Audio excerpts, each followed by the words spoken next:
한국에는 세계에서 가장 큰 교회인 여의도 순복음교회가 있습니다. 어마어마한 숫자가 모이는 초대형 교회입니다. 모든 분들이 그렇지는 않지만 그 교회를 출석하는 분들 가운데는 자신이 여의도 순복음교회를 다녔다라고 하는 것에 매우 자랑스럽게 어시되며 하시는 분들이 계십니다. 아마도 큰 교회를 다녔기에 자신도 크다고 생각해서 말하고 있는 듯해 보입니다. 저도 간혹은 이와 같은 유혹을 받을 때가 있습니다. 그래서 노골적으로 하지는 않지만 은근히 사람들에게 우리 교회 사이즈를 물어보게 유도할 때가 많습니다. 아마도 제 속에 있는 육신의 정욕과 안목, 이생의 자랑이 서서히 고개를 들기 때문인 것이라 여겨집니다. 교회가 크다고 사람이 크지 않습니다. 큰 일을 보아야 합니다. 세계관이 커야 합니다. 생각의 폭이 넓어야 합니다. 우리의 품고 있는 것이 커야만 큰 사람입니다. 제자의 삶은 정인의 삶이지 않습니까, 여러분? 정인은 본 것을 말하는 것입니다. 그래서 우리가 보는 것은 매우 중요합니다. 무엇을 보느냐, 어떤 눈을 가지느냐가 우리 그리스도인에게서 매우 중요한 일입니다. 오늘은 예수님의 제자 12제자 가운데 한 사람인 바돌로메에 관한 말씀을 본문으로 삼았습니다. 돌로메의 아들, 흔히 우리가 별명으로 부르게 되는 누구의 아들, 아들 돌로메, 돌로메의 아들인 바돌로메는 원래 그 이름이 나다나엘이었다라고 알려져 있는데요, 바로 그 제자의 모습, 제자가 주님으로부터 부름을 받는 그 모습을 오늘 본문으로 삼았습니다. 나다나엘은요, 공간복음이라고 하는 마태, 마가, 누가라고 하는 이 세 복음서에 세 번밖에 나타나지 않습니다. 그 이름이. 그래서 매우 12명 가운데 존재감이 없었던 사람이 바로 이 나다나엘입니다. 그래서 우리가 익숙하지 않는 이름이지요. 바돌로메라고 하는 사람이 바로 그 나다나엘입니다. 그런데 말이죠, 요한복음에는 무려 7차례나 나옵니다. 뿐만 아니라 오늘 본문을 읽어보면 예수님의 수제자라고 할 수 있는 베드로와 요한, 야고보보다 오히려 주님 앞에 부름을 받는 장면을 더 상세하게 많은 분량을 할애해서 말씀하고 있는 것으로 볼 수 있습니다. 왜 그랬을까? 저는 이렇게 많은 분량을 요한복음에서 기록하게 된 것은 요한복음이 기록되었던 그 시기와 무관하지 않다고 봅니다. 우리가 흔히 공간복음은 AD 60년경에 쓰여졌다고 하는데요, 요한복음은 1세기 말경, 곧 90년경에 쓰여졌단 말이에요.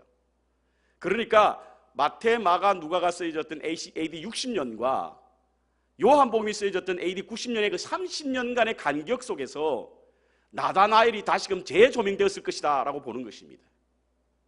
그 전에는 마태, 마가, 누가가 쓰여졌을 당시에는 나다나엘이라고 하는 바돌로메가 그렇게 많은 사람들에게 감동을 주거나 그 사이의 폭이 넓지 않았지만 30년이 지나고 난 흐른 후에 그의 모습을 조명할 때 그는 참으로 하나님 앞에 순결한 그런 제자로서의 그 사명을 다했기 때문에 요한복음에 쓰여졌던, 요한복음이 있을 때는 예수님의 부름을 받던 그 바돌로메의 모습을 더 많이 조명했던 것으로 보입니다. 전설에 따르면요, 이 바돌로메는 인도와 아르메니아 그리고 메소포타미아와 페르시아 쪽에 사역을 했던 사람으로 알려져 있는데요, 그는 이 장발이었고 수염을 길렀고 피부는 하얗고 키는 별로 크지 않았다라고 말하고 있습니다. 언제나 흰 겉옷에 보리색 띠를 띠고 다녔던 사람으로 알려져 있습니다. 특별히 역사가 에우세비우스라고 하는 사람은, 에우세비우스라고 하는 이 사람은 당신이 쓴 교회사를 통해서 헬라 철학자로 부름을 받았던 판타누스에 관한 말씀을 기록하고 있는데요, 이 판타누스는 원래 철학가였거든요. 근데 하나님의 성령의 인재를 경험하고 사역자로서 부름을 받았는데 그가 인도에 복음을 전하러 갔더니 이미 인도 사람들이 복음을 잘 알고 있었다는 거예요. 누가 복음을 전했고 어떤 경로로 그들이 복음을 알게 되었는가라고 찾아봤더니 바로 예수님의 제자였던 바돌로메, 곧 나다나엘이 하나님의 말씀인 마태복음을 히브리어로 써서 그들에게 나누어주고 복음을 전하게 되었다라는 사실을 알게 되었다는 것입니다. 그렇습니다. 나다나엘은 참으로 신실한 예수님의 제자로서 그의 삶을 온전히 헌신하여 예수가 메시아 되심과 이 땅에 왕으로 오신 것을 열방에 선포했던 신실한 제자였던 것입니다. 그런데요, 나다나엘이 원래 그와 같은 사람은 아니었습니다. 오늘 본문으로 한번 들어가 보겠습니다. 나다나엘이 주님을 만났던 장면이 43절부터 저희 읽었는데요, 먼저 그가 주님을 만나게 되었던 것은 빌립에 의해서입니다. 빌립이 예수님을 만나고 난 이후에 나다나엘에게 내가 메시아를 보았다 라고 하는 말을 전하게 됩니다. 그랬더니 이미 나다나엘은 예수님이 누구인지 알았던 것 같고요, 그와 같은 말을 하게 되었을 때 나다나엘은 나사렛에게 무슨 선한 것이 나타날 수 있느냐 라고 대답하고 있습니다. 아주 냉소적이고 아주 매몰찬 찬기가 느껴지는 그런 말들로 빌립이 메시아를 보았다라고 하는 말을 뭉개버리는 그런 말을 하게 됩니다. 이 말에는 나다나엘이 두 가지의 선입견이 있었음을 알게 하는 말씀입니다. 첫 번째로 메시아에 관한 것입니다. 그는 부정적인 메시아관을 가지고 있었는데요, 선한 것이 구원자 메시아 혹은 통치자 왕과 같은 그런 것으로 표현된다고 한다면 나다나엘은 그래 이 땅에 메시아는 오지 않는다 이렇게 본 것입니다. 그런 이유가 있어요. AD 1세기경의 역사에 보면요, 참으로 많은 메시아 사상이, 메시아관이 무르익게 되었고 메시아 사상이 전 사회에 걸쳐서 나타나게 된 현상들이 있었습니다. 그래서 여기서 저기서 메시아들이 막 나타나게 된 거죠. 자신들이 메시아라고. 특별히 나다나엘은 인간이 왕이 된다라고 하는 것은 그는 부정적으로 생각했던 사람입니다. 나다나엘이라고 하는 말의 의미는 바로 나단이라고 하는 것은 다윗 왕에게 하나님의 말씀을 선포했던 그 선지자가 나단이잖아요. 인간은 왕으로 될 수가 없다라고 하는 그런 사상이 있었기 때문에 육신의 몸을 입고 이 땅에 메시아는 오지 않는다는 믿음을 갖고 있었습니다.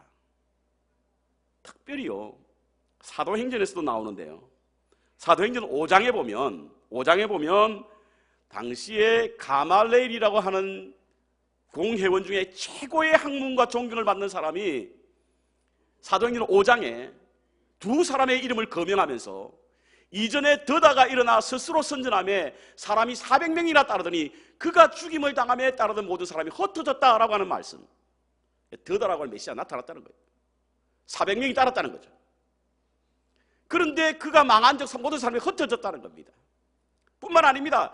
그 후에 호적할 때 갈릴리 유다가 일어나 백성들을 깨어 따르게 하다가 그도 망한 적 따르던 모든 사람이 흩어졌다. 굉장히 많은 메시아가 나타났던 거죠.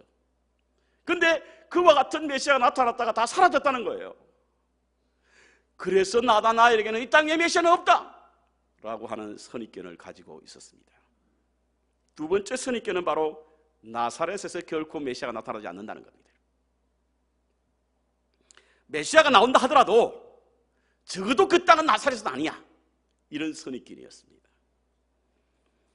초대교 교부였던 아우구스티누스는요, 나다나엘이 아마 예수님의 제자에서 탈락한 사람들일 것이다 라고 보는데, 그 이유가 그는 모세의 율법과 선지자의 기록에 두루뭉통한 사람이기 때문이다 이렇게 말하고 있습니다. 다른 제자들은 안 그랬거든요. 나다나엘만 그랬다는 거예요. 그러니까 그는 제자로서의 탈락을 했을 사람이다 이렇게 보는 거예요. 여러분, 엠마오로 가던 두 제자가 주님께서 부활하셔서 그들에게 율법과 선지자들을 해석해 주자 그들이 비로소 눈이 뜨여 있다는 장면 나오시죠? 그때 한 사람이 바로 나다나엘이 있을 것이라 보는 사람들이 있다는 거예요. 이 말은 무엇을 의미합니까?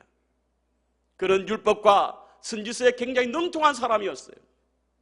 선지자서에서 결코 나사렛에서 메시아가 나온다는 말이 없단 말이에요. 그렇기 때문에 그는 나사렛에서 무슨 선한 것이 나타날 것인가? 예수님께서 베들레헴에 태어나시고 나사렛에서 자라셨기 때문에 나사렛 예수라고 하는 이름이 붙여졌는데, 그것을 알지 못했던 나다나엘은 예수님이 나사렛에서 태어났을 것으로 알았고, 그래서 결코 예수님은 메시아가 될 수 없다라고 하는 그런 선입견을 갖고 있었던 사람이 바로 나다나엘이었습니다. 여러분, 사람의 지각은요, 감각을 통해서, 사람의 지각은 이 감각에 의해서 만들어지는데요, 그 감각은 시각, 청각, 촉각, 후각에 의해서 만들어집니다. 그리고 이 감각은 어떤 일을 생각하고 판단하는데 아주 중요한 역할을 하는 거예요. 그런데 시각, 청각, 후각, 촉각 가운데에 우리에게 지각을 가장 분명하게 해주는 것이 바로 시각이라는 거예요. 보는 거라는 거예요. 사람의 70%가 보는 것에 의해서 결정된답니다, 여러분. 백문이 불여일견이라는 말이 있죠. 100번 듣는 것보다 한 번 보는 게 낫다는 말이 바로 이와 같은 것을 의미하고 있는 것입니다. 그런데요, 우리가 보는 것이 과연 정확할까요? 우리가 보는 것이 정확합니까? 제가 그림 한 몇 개를 보여드리겠습니다. 먼저 한번 그림 한번 보여주시죠. 여러분, 이 그림 가운데에 이게 밀러 라이어의 착시 현상이라는 그런 그림인데요, 어느 그림이 어느 것이 더 길겠습니까? 똑같습니다, 여러분. 그런데 우리는 대개는 아래 것이 더 길게 보이죠. 이게 바로 착시 현상이라는 거예요. 그 다음 그림 한번 보여주시죠. 어떤 그림이에요? 여기서는 아마 여러분들도 많이 보셨을 겁니다. 여러분, 어떤 그림이 연상됩니까? 검정색을 보게 되면 두 사람이 마주보고 있는 그림입니다. 하얀색을 보면 잔이 보이죠. 이 한 그림을 놓고도 우리의 생각은 다릅니다. 그 다음 그림 보여주시죠. 이건 어떻습니까, 여러분? 무슨 숨은 그림 찾기 비슷한 건데요, 할아버지와 할머니가 서로 마주보고 있는 표현이지만 그 얼굴을 자세히 들여다보면 그 속에 기타를 든 그런 사람과 그 여인이 있는 거죠. 그리고 그 중간에 하얀색은 바로 커브로 보일 수 있는 것입니다. 이와 같은 그림을 놓고 우리의 생각은 다 다릅니다. 그럼에도 불구하고 우리가 보는 것이 더 정확하다고 판단할 수 없는 것은 바로 우리의 생각이 다르기 때문에 보는 것이 다르고요, 우리의 착시 현상 때문에 정확하게 보지 못한다는 사실인 것입니다. 우리의 보는 것으로 말미암아 지각이 완전하지 않는 것은, 그래서 그와 같은 것을 보고 판단하고 결정하는 것은 바로 인간의 불완전성을 말하고 있는 것인데요, 이는 의식의 한계 때문에 그렇습니다. 모든 것을 다 제대로 볼 수 없는 인간의 한계 있지 않습니까, 여러분? 우리가 보는 것이 모두 다 정확하다고 판단하고 생각하는데요, 그렇지 않은 인간의 한계가 있습니다. 이와 같은 한계로 인해서 대표적으로 생기는 것이 바로 이 선입견이에요, 선입견.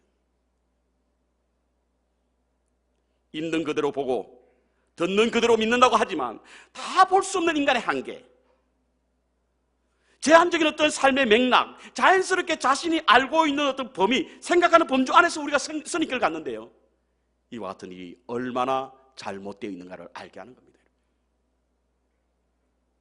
선입견은 누구에게나 있습니다. 그래서 우리는 흔히 그 사람은 안 돼, 원래 그런 사람이야, 안 될 거야, 절대 그런 일은 없을 거야 라고 하는 말은 바로 다 선입견에서 나온 말입니다. 그런데 이 선입견은요, 우리의 사고의 방향과 범위를 제한합니다. 이미 자신 안에 만들어 놓은 어떤 틀로 주위의 사물과 사건을 판단하고 제한합니다. 그러므로 우리로 하여금 합리적인 사고와 이성적인 판단을 흐리게 만드는 거예요. 새로움을 막고 전체를 못 보게 하고 다른 가능성의 이 길을 막아버리는 것이 바로 우리 인간의 가진 선입견입니다. 그러므로 말미암아 큰 일을 보지 못하게 하는 것이 바로 선입견입니다. 나다나엘도 이와 같은 선입견을 가지고 있어요. 그래서 나사렛에서 웬 메시아가 나타날 수 있느냐 이거예요, 여러분. 자기가 가지고 있는 사고의 틀 안에서는 절대로 그와 같은 일은 없을 것이라고 본 겁니다. 그런데 그는 그와 같은 선입견을 깨고 주님을 만나 제자가 되었습니다. 어떻게 해서 선입견을 깰 수 있을까? 저는 한 두 가지로 오늘 본문 말씀을 통해서 보기를 원하는데요. 첫 번째로 끊임없이 진리를 찾고 추구하는 사람이었습니다.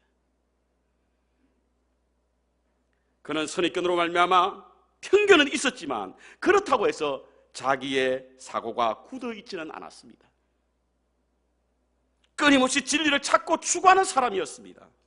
그 증거가 바로 빌립이 왔을 때에 메시아를 보았다라고 이야기했을 때에, 그리고 와보라고 하는 전도를 했을 때 그는 그곳으로 달려갈 수 있었던 것입니다.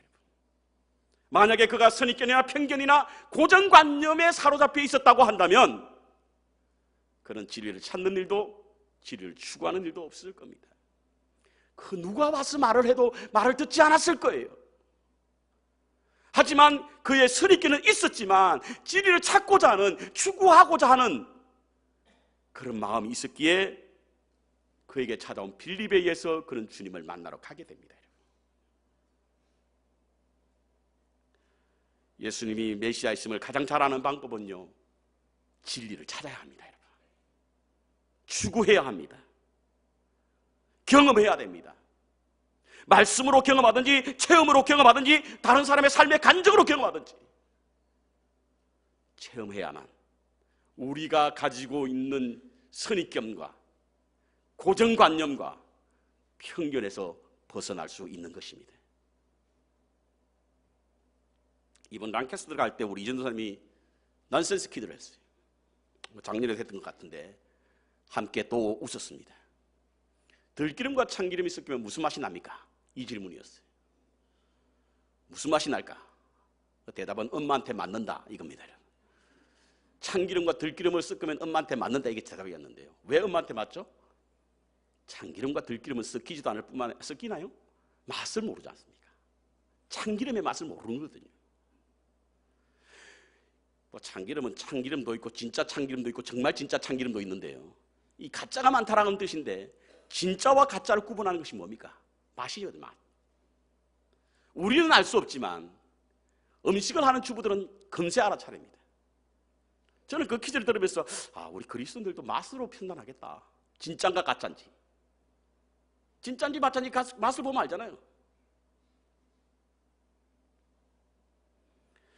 무엇이 진실이고 어떤 것이 진짜인지는 와서 봐야 합니다. 보지도 않으려고, 찾지도 않으려고, 제대로 알지도 못한 채 선입견에 사로잡혀서 자신을 마치 감옥에 자신을 가두어 놓고 작은 일만 생각하는 사람이 될 수 있는 겁니다. 그래서 우리는 주님을 만나야 하는 거예요. 주님을 찾아야 합니다, 여러분.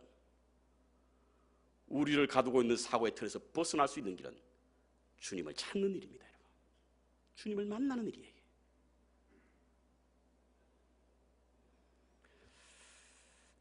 다양한 방법으로 진리를 추구하고 찾아나서야 합니다. 그렇지 않으면 자신의 입맛에 맞는 가짜에 속아 넘어지고요, 달콤함의 분별력을 상실할 수 있습니다. 두 번째로 자신을 성찰하는 사람이었어요.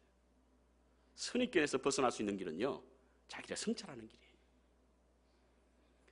예수님은 무화과 나무 아래에 있었다라고 하는 말씀을 하셨는데요, 나다나엘이 무화과 나무 아래에 있었다라고 했는데 그는 참 이스라엘인이었다 이렇게 말씀하고 있습니다. 예수님은 우리 마음의 중심을 보시는 분이시기 때문에 나다나엘을 정확하게 보셨을 겁니다. 당신을 팔자인 가룟 유다도 그 마음을 읽었고요, 자신을 배반할 베드로의 마음도 읽었지 않습니까? 그러니까 예수님은 정확하게 참 이스라엘인이었다라고 하는 말은 틀림없는 사실이었을 것입니다. 그런데 그가 참 이스라엘이었다라고 하는 것이 바로 무화과 나무 아래에 있었기 때문이라고 하거든요. 도대체 무화과 나무가 뭐냐는 거예요. 성경에는요, 무화과 나무가 참 많이 등장합니다.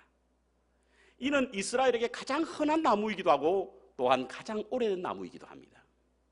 여러분, 창세기 3장에 보면 아담과 하와가 자기의 벌거벗은 모습을 보고 부끄러워할 때 그들을 그 부끄러움을 막았던 것이 무엇이죠? 무화과 나무 잎새거든요. 그때부터 있었다는 이야기입니다. 특별히 이 무화과 나무는 이스라엘을 상징하는 나무인데요, 마태복음 24장에 보면 예수님께서 무화과 나무를 저주하신 일이 있죠. 잎은 무성하지만 열매가 없다는 거예요. 모양은 있지만 내용이 없는 거예요. 능력이 상실한 이스라엘 백성을 향하여 저주했던 그 상징적인 나무가 바로 이 무화과 나무였습니다. 그런데 그 나무 아래 나다나엘이 있었다는 겁니다. 그리고 그를 참 이스라엘로 본 겁니다. 무엇 때문에? 그는 그 나무 아래서 자신을 성찰하는 사람이었기 때문에 그렇습니다. 참 이스라엘은 이스라엘 백성들이 스스로 자신들이 하나님의 자녀가 되고 백성이 된 것에 대한 끊임없는 자기 성찰을 통해서 만들어지는 거예요. 그래서 참 이스라엘이라고 불렀던 겁니다. 성지순례를 가다 보면 통곡의 벽이라고 하는 것을 방문하게 됩니다. 통곡의 벽은 우리가 이름 붙여서 통곡의 벽이라고 하지만 영어로는 웨스트 웰이라고 그러지 않습니까? 서쪽에 있는 벽. AD 70년경에 예루살렘 성전이 디도에서 다 무너질 때 오로지 남아있는 것이 바로 통곡의 벽입니다. 그래서 그것을 통해서 옛날에 여기가 성전이 있다라고 하는 것을 알게 됩니다. 유대인들은요, 안식이 되면 그 앞에서 통곡을 합니다. 그 통곡의 벽이 세워졌던 이유가 있거든요. 왜 우리가 멸망하게 되었을까에 대한 성찰입니다. 성찰. 왜 우리가 하나님이 우리를 지켜주지 않았을까에 대하여 자신이 통회하는 마음을 갖기 위해서 만든 것이 바로 통곡의 벽이에요. 그래서 그 앞에 매일 우는 겁니다. 통곡하는 겁니다. 그런데 방문해 보신 분들은 느꼈겠지만 그들이 통곡의 벽에서 그렇게 하는 것이 다 어떤 의무감에서나 의식에 사로잡혀 사는 것 같아요. 뭐 울지도 않으면서 뭐라고 이야기하고 벽을 잡고 뭐라고 기도하는데, 그래서 그들은 울부짖는 것처럼 보이지만 눈물은 보이지 않고요, 통곡 탄식하는 것 같은 가슴을 치는 통곡이 없는 거예요. 이것이 가짜 이스라엘의 모습입니다. 예수님께서 나다나엘을 향하여 참 이스라엘인이라고 말했던 것은 바로 끊임없이 자신을 성찰함으로 말미암아 하나님의 진정한 참 자녀가 누구냐, 참 이스라엘이 어떤 사람이냐에 대한 성찰이 있었기에 예수님은 그를 향하여 참 이스라엘이라고 불렀던 것입니다. 여러분, 선입견을 이기고 극복하는 가장 좋은 방법은 뭔 줄 아십니까? 그것은 내가 틀렸다고 생각하는 거예요. 내가 틀렸어. 그 사람이 그런 사람인 줄 알았더니 내가 틀렸어. 그 사람은 안 되는 사람인 줄 알았더니 내가 틀렸어. 이것이 바로 선입견에서 극복하는 것입니다. 그것은 무엇을 통해서? 자신의 성찰을 통해서. 나다나엘은요, 피부가 벗겨져서 죽임을 당했다는 전설이 있습니다. 그래서 제가 사진을 오늘 준비 안 했는데요, 나다나엘을 상징하는 동상에 보면 그 피부가 이제 찢겨져 있는 모습, 이런 모습을 당상한 것이 있습니다. 자신의 피부의 껍질을 벗겨내는 듯한 마음으로 자신을 성찰했던 사람, 이 사람이 바로 나다나엘이었습니다. 그래서 그는 선입견에서 극복할 수 있었던 겁니다. 자, 이와 같은 일을 하게 되니까요, 나다나엘이 예수님을 보고는 예수님이 과연 메시아다, 임금님이다라고 고백합니다. 그때에 예수님께서 뭐라고 말씀하셨습니까? 우리 51절을 우리 다 같이 함께 읽겠는데요, 1장 51절을 우리 함께 다 같이 읽겠습니다. 파워포인트 준비 안 되면 우리 성경을 같이 읽겠습니다. 또 나오네요. 시작. 또 가라사대 진실로 진실로 너에게 이르노니 하늘이 열리고 하나님의 사자들이 인자 위에 오르락 내리락 하는 것을 보시라 하시니라.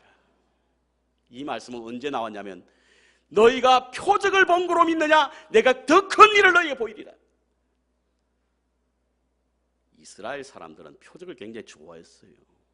그래서 사도 바울 선생님도 고린도전서에 헬라인은 지혜를, 이스라엘 유대인들은 표적을 구하나 나는 십자가에 달린 예수 그리스도를 구하노라 라고 하는 말씀이 있는 거예요.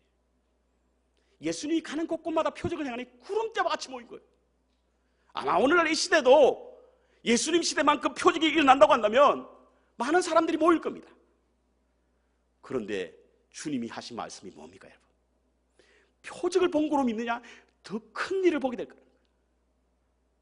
더 큰 일이 뭡니까? 도대체 더 큰 일, 우리가 보아야 할 더 큰 일이 뭡니까, 여러분? 째째하고 시시한 거 그거 말고 큰 거 말이에요. 그저 눈에 보이는 잠시 우리의 마음을 기쁘게 할 그거 말고 큰 거 말입니다. 하나님이 큰데 우리가 작아서 되겠습니까, 여러분? 하나님이 강한데 우리가 약해서 되겠어요? 하나님의 자녀이니 우리 커야 합니다, 여러분. 더 큰 일을 봐야 합니다. 그럼 더 큰 일이 뭐냐? 첫째로 하늘이 열린다는 거예요. 하늘이 열린다는 거예요. 하늘이 열린다는 소리가 우리가 좀 익숙하죠. 언제냐면 예수님께서 세례를 받으실 때에 하늘의 문이 열렸다라고 말씀하고 있지 않습니까, 여러분?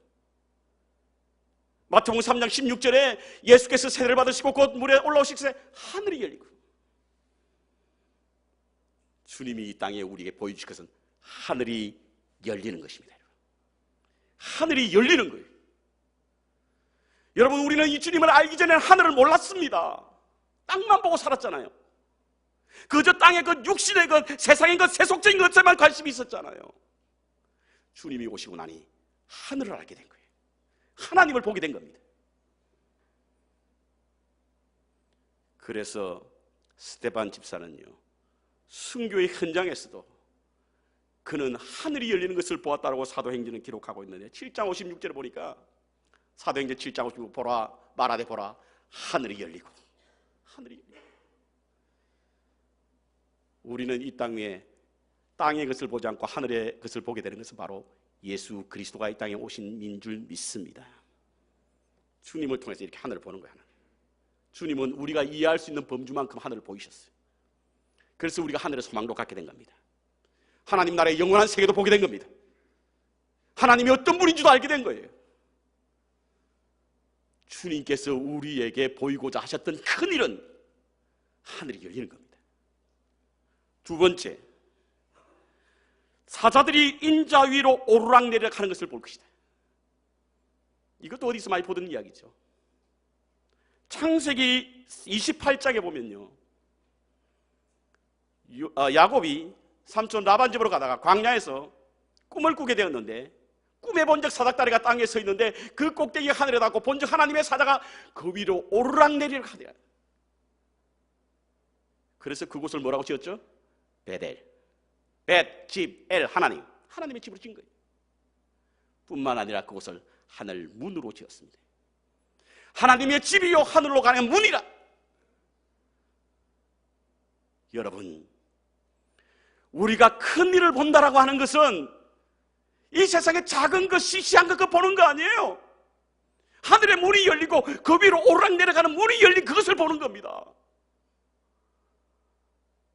왜 우리는 이와 같은 큰 일이 있음에도 불구하고 작은 것에 사로잡혀서 그것에 벗어나지 못합니까, 여러분? 하나님은 크신 분이라니까요. 하늘의 세계를 다스리시는 분이잖아요. 우리는 그 문으로 들어가는 분이잖아요. 하늘에 사자가 오르락내리락 한다는 것은 생명에 관한 거예요. 생명에 관한. 살아도 주를 살아서 믿는 자는 영원히 살겠고 죽어서도 영원히 죽지 않는 것이 바로 우리 믿음의 삶이지 않습니까, 여러분? 이 땅의 삶이 전부가 아니라는 거예요. 영원한 세계가 바로 그리스도께서 우리에게 보여준 큰 일입니다. 우리는 그 일을 위해서 부름을 받았고요, 우리는 그러한 삶을 살고 있지 않습니까? 표적은요, 이 땅에 우리의 육신에 벗으면 아무 소용이 없는 거예요. 땅의 권세는요, 영원히 할 수 없는 겁니다, 여러분. 우리가 구해야 할 진정한 것은 바로 하늘의 문이 열리는 것이고 그 문으로 오르락내리락 하는 것인 줄 믿습니다.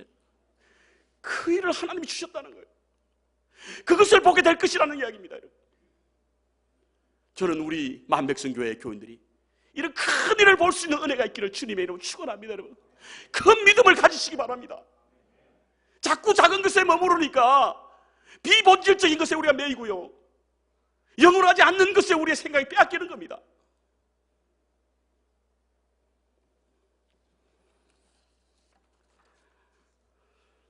전설에는 바돌로메가 아르메니아 왕 폴리미오의 딸의 병을 고쳐줬기 때문에 복음을 잘 전할 수 있다고 합니다. 그런데 폴리미오 왕이 그의 동생이었던 아스티아게스에 의해서 멸망당하고 나서 결국에는 바돌로메는 순교를 당하게 됩니다. 아까도 말씀드렸지만 그는 온몸이 벗겨진 채 그는 십자가에 매달려 죽게 됩니다. 그럼에도 불구하고 그가 의연하게 그 십자가의 길을 걸어갈 수 있었던 것은 그늘 하늘을 보았고 그곳에 문이 있음을 발견하게 됐고 그 문으로 들어가는 것을 알게 되었기 때문에 그렇습니다. 그는 몸이 땅에 있지만 영혼은 하나님의 품에 있다라고 하는 믿음으로 살았고 그 믿음 때문에 어떠한 일에도 낙심하지 아니하고 큰 일을 이루는 하나님의 위대한 사도가 되었던 것입니다. 부정적인 선입견을 가졌지만 주님을 만남으로 하늘을 보았고 그 문으로 들어가는 것을 발견하게 되었습니다. 그래서 헌신한 자의 삶을 살았던 것입니다. 인간이 가진 한계로 잉태된 선입견이 자신의 절대적인 것으로 착각하고 판단함으로 정작 보아야 할 더 큰 일을 바라보지 못하는 것은 어리석은 것입니다. 그래서 우리는 선입견에서 깨어나야 합니다. 선입견을 깨기 위해서 우리는 진리를 찾고 진리를 추구해야 합니다. 뿐만 아니라 끊임없는 성찰을 통해서 자신의 생각과 판단을 점검해야 합니다. 그때 비로소 진리를 찾게 되어 하나님의 세계를 알게 되고 하늘 문으로 향하는 그 길을 발견하게 될 줄 믿습니다. 그리스도인은 볼 수 없는 것을 예배하고 잡을 수 없는 것을 사랑하며 소유할 수 없는 것을 위하여 사는 사람들입니다. 내가 보고 알고 느끼는 것이 모든 것이 아니라고 하는 그런 선입견, 그것을 버리고 더 큰 일을 보시는 참 그리스도인, 진실한 주의 제자로 사시기를 주님의 이름으로 축원합니다.